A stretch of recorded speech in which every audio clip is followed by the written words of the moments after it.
6 yıl önce bugün demokrasimize بەر لە 6 ساڵ بەر لە ئێستا لە ڕۆژێکی وەک ئەمڕۆ ڕێکخراوی تیرۆریستی فتۆ هەستا بە ئەنجامدانی کوداتایەکی خەیانەتکاری کە دەیتە وڵات و گەل و حکوومەتەکەمانی کردا ئامانج.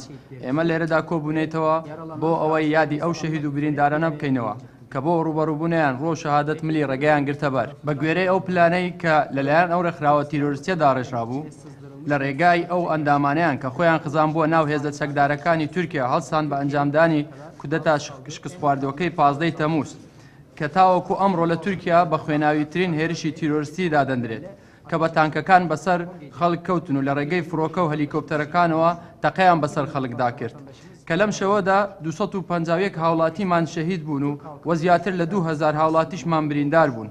بەڵام تیرۆریستان لە بەرامبەر ئیرادەی گەلی تورکدا دۆڕان و ڕێگە نەدرا زاڵ بن بەسەرەی ئیرادەی گەلی تورکیا. لەلایەکی ترەوە بۆ بەرتەرسکردنەوەی جوولەی ڕێکخراوی تیرۆریستی فتۆ ڕێگریکردن لە ڕاکردنی ئەندامەکانیان لە دادگا و ڕێگری لە گواستنەوەی پارەکانیان ڕێکاری یاسایی و ئیداری گیراونەتە بەر. بۆیە لە چوارچێوەری لێکۆڵینەوەکانی تورکیا داوای گێڕانەوەی ئەندامان و سەرکردەکانی سەر بە فتۆ کراوە لە وڵاتانەی کە تێیاندا دەژن.